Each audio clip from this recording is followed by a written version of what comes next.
இல்ல அவர் ஏமாளியாகவே ஒரு விவசாயி இருப்பதற்கு என்ன காரணம்? இந்த சமூகம் காரணம், நீங்க காரணம்.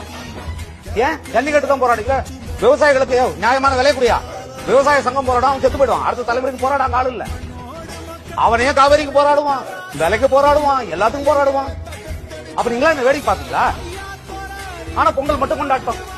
அது பொங்கல் பரிசு வேற திரைப்படம். இது பொங்கல் பரிசா தரோம் இந்த ரசிகர்களுக்கு ஒருத்தவங்க. அதுல அப்ப நிகழ்ச்சிகள், விதவிதமான நிகழ்ச்சிகள், எல்லாரும் பணம் பண்ணிட்டு இருக்கான். விவசாய பேரை வச்சுக்கிட்டு நல்லா புரிஞ்சுக்க. விவசாயியோட அழுகையில நீங்க பொங்கல் கொண்டாடிக்கிட்டு இருக்கீங்க. இது மேல எனக்கு சொல்றதுக்கு இல்ல. நீங்க போனா என்ன போகலாம் என்னையா? உங்களுக்கு வேற புரிய வைக்கணுமா நானு?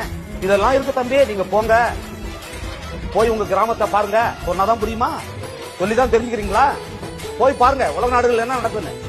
நீங்க என்னைக்கு போய் இந்த உழவு தொழிலை லாபம் உள்ள தொழிலாக மாற்றி அந்த விவசாயத்தை கையில எடுக்கிறீங்களோ அதன் பிறகு கொண்டாடி பாருங்க அந்த பொங்கல் எவ்வளவு இனிக்குது.